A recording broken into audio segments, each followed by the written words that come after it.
Hello guys, welcome back to the another video.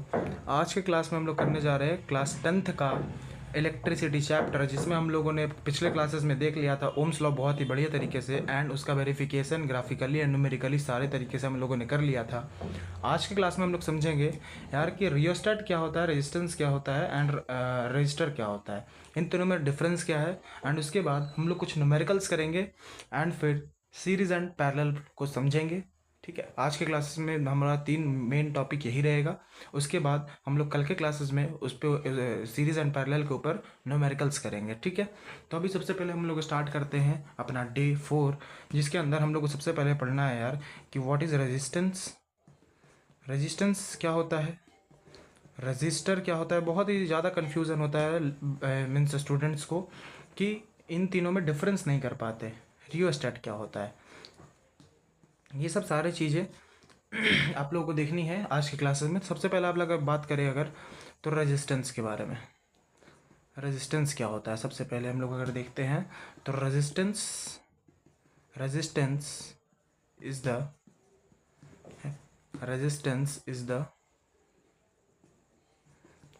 characteristics of any conductor that opposes the flow of electric current, that opposes the flow of electric current।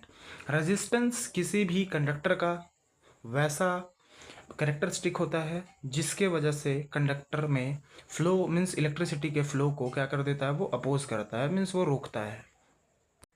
तो resistance किसी भी conductor के अंदर का characteristic होता है, मतलब उसका क्या बोल सकते हैं, किसी भी कंडक्टर का गुण होता है जिसके वजह से वो इलेक्ट्रिक करंट को अपोज करता है, रोकता है। ठीक है, किसी भी कंडक्टर के अंदर इलेक्ट्रिक करंट को रोक देता है, उसी को हम लोग बोल देते हैं रेजिस्टेंस। दूसरा हमारा आता है यार रजिस्टर क्या होता है। Register is a device which poses resistance। Register means वैसा डिवाइस जो कि रेजिस्टेंस लगाता है उसके ऊपर। जैसे मैंने किसी भी सर्किट में अगर कुछ भी चीज़ों को डाल दिया तो वो क्या करेगा, अवरोध पैदा करेगा, करंट को रोकने की कोशिश करेगा, एंड उसी चीज़ को हम लोग बोल देते हैं रजिस्टर। ठीक है, समझ में आ रहा होगा आप लोग को यहाँ तक रजिस्टर में एंड रेजिस्टेंस में क्या फ़र्क है। रेजिस्टेंस किसी भी कंडक्टर के अंदर का वो गुण है जिसके मदद से वो करंट के फ्लो को रोकता है, रोकने की कोशिश करता है, एंड रजिस्टर वही डिवाइस का नाम है जो कि रोक रहा है। ठीक है, तीसरा में आता है रियोस्टेट। रियोस्टेट भी एक डिवाइस ही है। Rheostat is a device which offers variable resistance,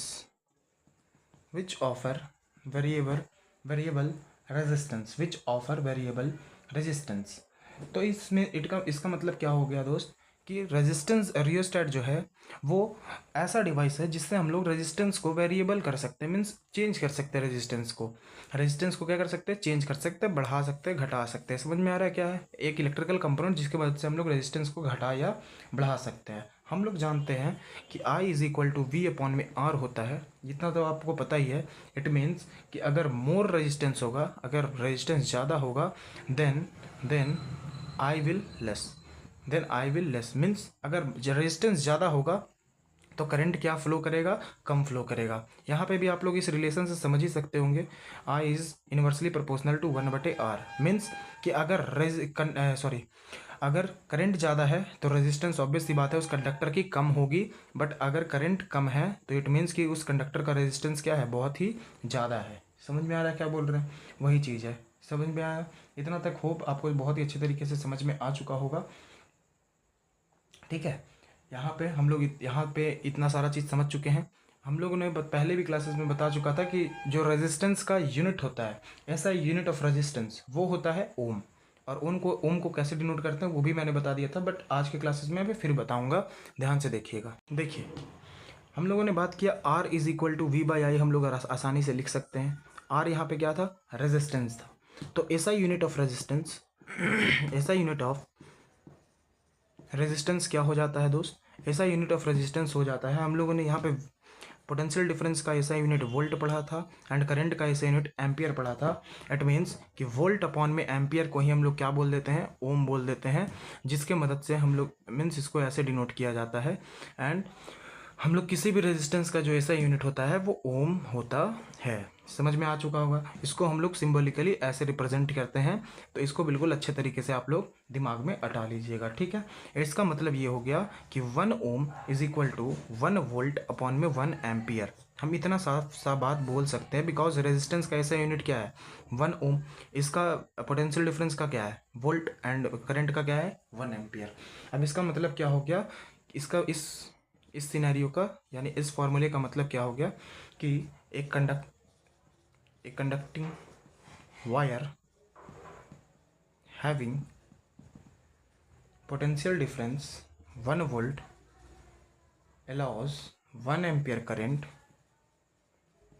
to flow, then its resistance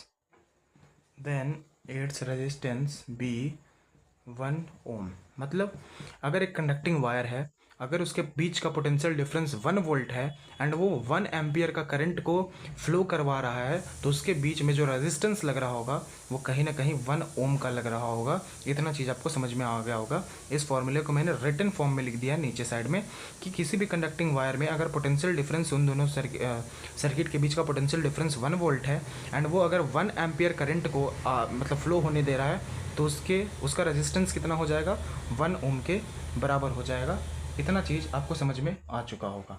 अभी हम लोग देखेंगे इसके ऊपर न्यूमेरिकल्स इसके ऊपर देखेंगे यार, हम लोग देखेंगे न्यूमेरिकल्स ओम्स लॉ के ऊपर। ये अभी हम लोग न्यूमेरिकल्स देखते हैं यार ओम्स लॉ के ऊपर। तो सबसे पहला क्वेश्चन आपके सामने मैंने लिख दिया है, a potential difference of 20 volt is applied across the ends of the resistance of the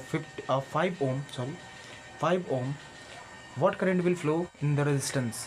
कितना करंट का वैल्यू होना चाहिए। हम लोग जानते हैं कि V is equal to I into R होता है।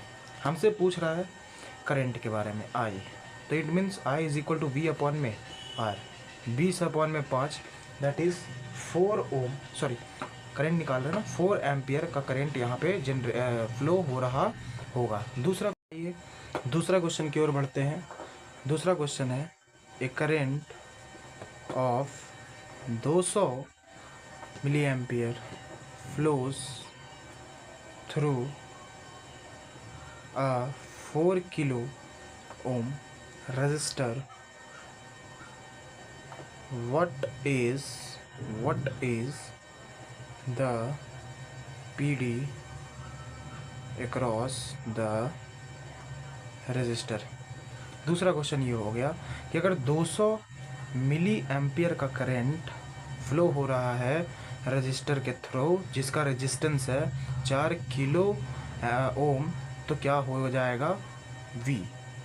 सबसे पहले ये किलो ओम में है तो इसको ओम में बदलेंगे, ये मिली एम्पियर में तो इसको एम्पियर में बदलेंगे। हम लोग जानते हैं 1 kilo ohm is equal to 1000 ohm and 1 milli ampere is equal to 10⁻³ ampere. It means कि हम लोग इसको ऐसे इस तरीके से लिख सकते हैं बिल्कुल आसान तरीके से कि V is equal to I into R होता है, हम लोग को पता है, ठीक है।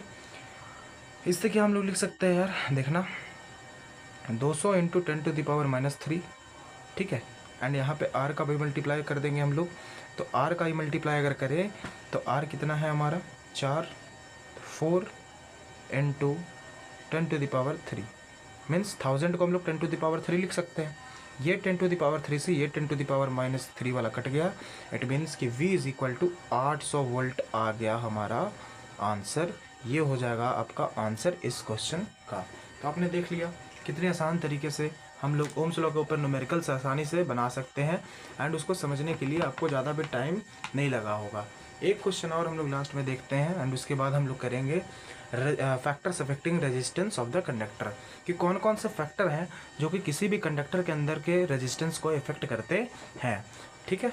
अभी देखिए, तो हमारा अगला क्वेश्चन मैंने यहाँ पे लिख दिया है, इसमें हम लोगों से पूछ रहा है एक इलेक्ट्रिक रूम हीटर है जो कि करंट लेता है मीन्स 2.4 एम्पियर के बराबर, एंड 120 वोल्ट सप्लाई लाइन से वो करंट लेता है 2.4 एम्पियर के बराबर।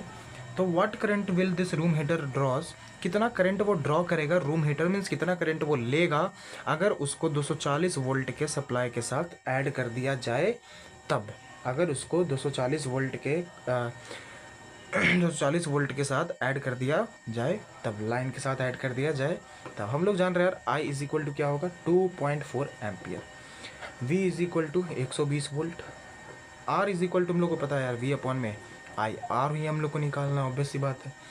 Therefore R is equal to कितना आ जाएगा 120 बटे 2.4, इसको अगर हम लोग हटा दें तो यहाँ पे इंटू 10 आ जाएगा। जैसे इसको हटा देंगे 24 बचे 120, आप लोग को इतना पता ही होगा। इट मीन्स कि रेजिस्टेंस आ गया 50 ओम। अब एज जो हमारा 50 ओम आ गया इसका रेजिस्टेंस, अभी देखिए हम लोग को क्या निकालना है यार करंट। अगर वोल्टेज हो जाए 240 वोल्ट, हम लोगों को पता है दोस्त कि आर जो होता है वो हमेशा कांस्टेंट होता है, हमेशा कांस्टेंट होता है। इट मीन्स कि उसका वैल्यू कभी भी चेंज नहीं होगा। तो यहाँ पे भी आर का वैल्यू क्या आ गया 50 एंड वी का वैल्यू क्या आ गया 240। तो यहाँ पे जो करंट हो जाएगा हम लोग जानते हैं कि v is equal to I into R होता है, v is equal to I into R. तो क्या निकालना है हम लोगों का करंट निकालना है, तो v बटे आर हो जाएगा। वोल्टेज कितना दिया हुआ है 240, इधर नीचे में कितना है 50, इससे इसको कैंसिल कर देंगे यार, ऊपर में कितना बच जाएगा 24।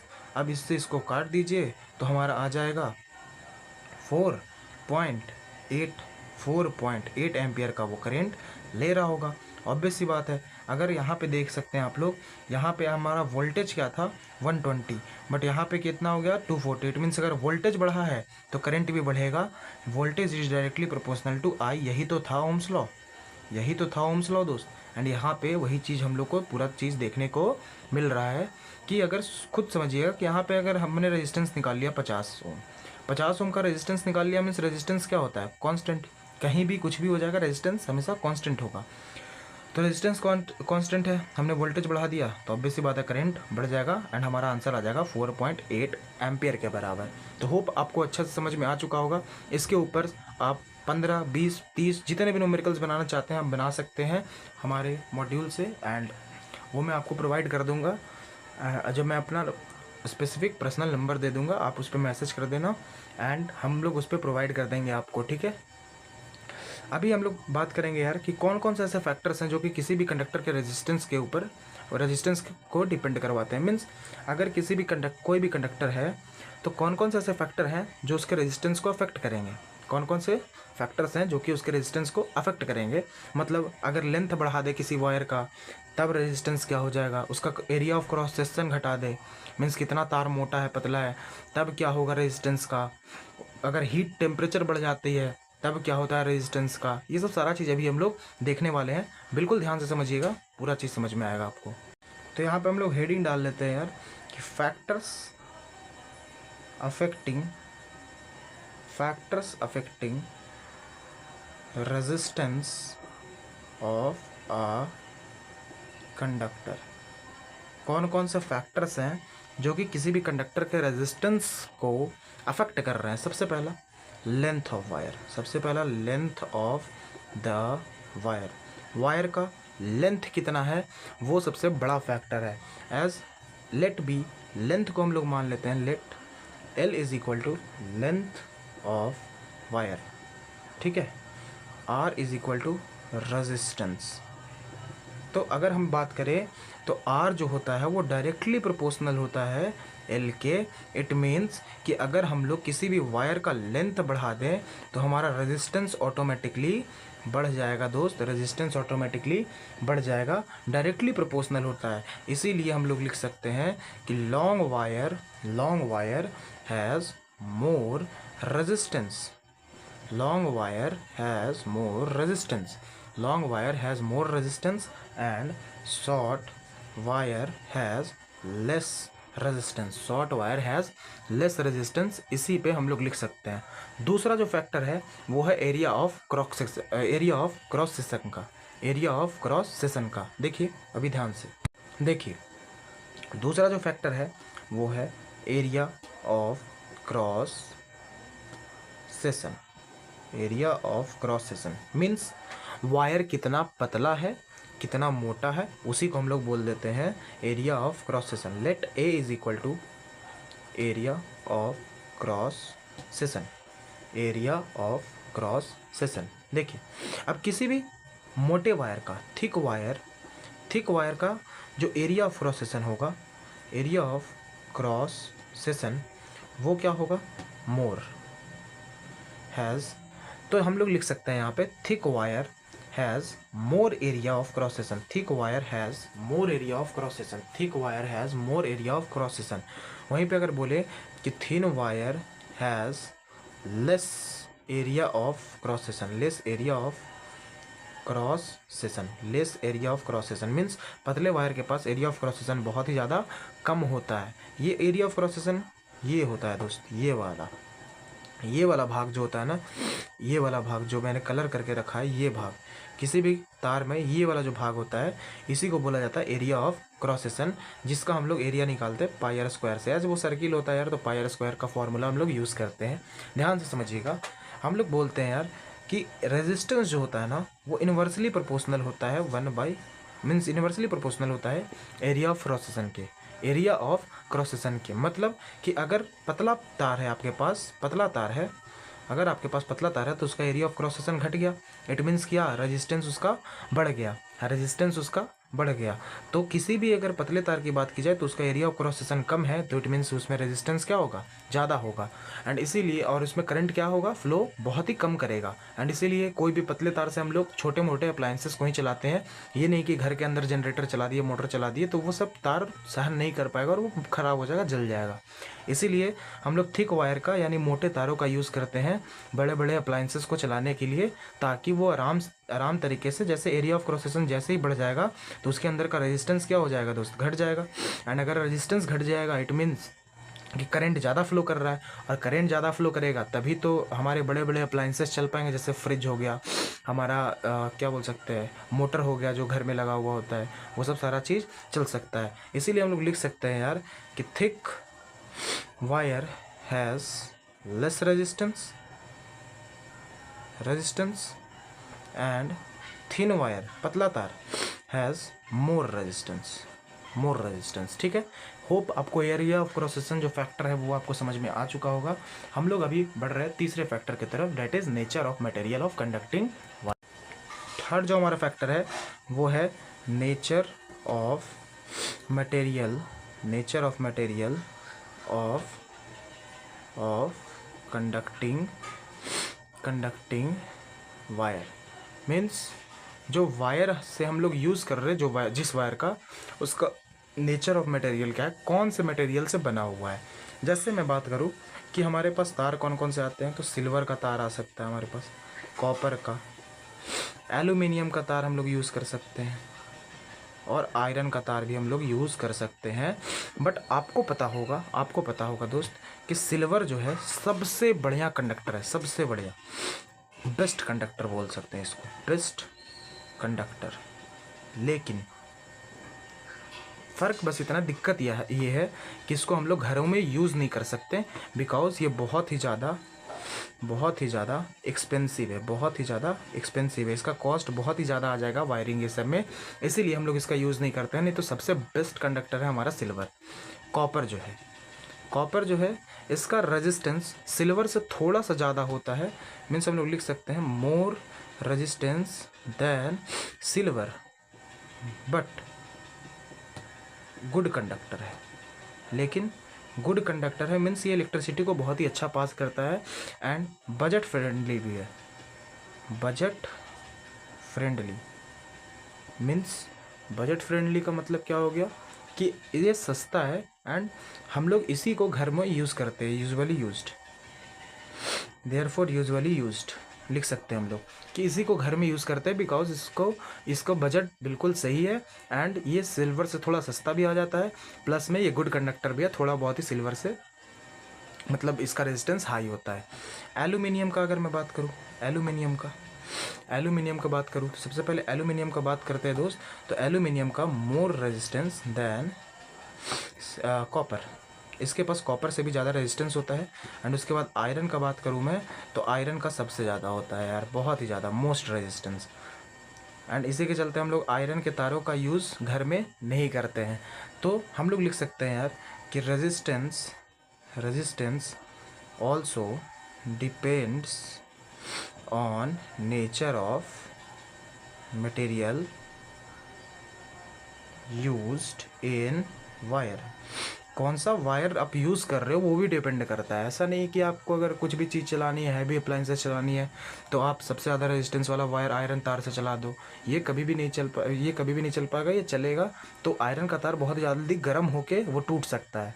एंड इसी के लिए वहाँ पे शॉर्ट सर्किट हो जाएगा। तो इससे बचने के लिए यार हम लोग बढ़िया कंडक्टर का यूज़ करेंगे जिसमें का रेजिस्टेंस कम हो। होप आपको नेचर ऑफ द मटेरियल समझ में आ गया होगा। जो चौथा फैक्टर है वो है टेम्परेचर। टेम्परेचर अगर इंक्रीज़ करता है तो हमारा रेजिस्टेंस भी उसके साथ इंक्रीज़ कर जाता है। ठीक है, समझ में आ रहा है क्या बोल रहे हैं? अगर टेम्परेचर इंक्रीज़ करेगा तो रेजिस्टेंस भी इंक्रीज़ कर जाएगा। वही चौथा फैक्टर है, उसके बारे में हम लोग लिखने वाले हैं। तो अभी आइए हम लोग का जो लास्ट फैक्टर है उसके बारे में बात कर लेते हैं। टेम्परेचर एज अगर T इंक्रीज़ करता है देन आर भी मीन्स रेजिस्टेंस भी इंक्रीज़ करेगा। R is directly proportional to T हम लोग बोल सकते हैं।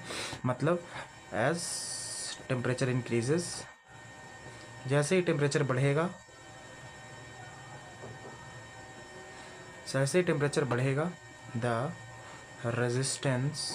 The resistance also increases. वैसे ही रेजिस्टेंस भी हमारा क्या हो जाएगा, इंक्रीज़ कर जाएगा दोस्त। तो यही था हमारा 4 फैक्टर जिसके ऊपर रेजिस्टेंस हमारा डिपेंड करता है। ठीक है, होप आपको इतना अच्छे तरीके से बिल्कुल समझ में आ चुका होगा। यार आज के क्लासेस में तो सीरीज़ एंड पैरेलल करवाना थोड़ा पॉसिबल नहीं है क्योंकि इसके बाद हमारा जो टॉपिक आता है वो है रेजिस्टिविटी। तो रेजिस्टिविटी से हम लोग कल कंटिन्यू करेंगे। रेजिस्टिविटी पढ़ने के बाद हम लोग बहुत सारे मीन्स अबाउट 4-5 क्वेश्चंस करेंगे रेजिस्टिविटी के भी ऊपर एंड उसके क्रॉस सेक्शन के भी ऊपर कि कैसे क्या डिपेंड करता है ये वो फैक्टर्स के भी ऊपर, रेजिस्टेंस के फैक्टर्स के भी ऊपर हम लोग न्यूमेरिकल्स देखेंगे कल के क्लासेस में। एंड रेजिस्टिविटी क्या होता है, सीरीज़ पैरेलल कॉम्बिनेशन क्या होता है, वो सब सारे कल के क्लासेस में हम लोग डिस्कस करेंगे। तो आपको होप कि सारा चीज़ समझ में आ चुका होगा। अगर आपने अभी तक चैनल को सब्सक्राइब नहीं किया सब्सक्राइब कर लीजिए एंड वीडियो को लाइक कर दीजिएगा। अभी के लिए थैंक्स एंड बाय बाय।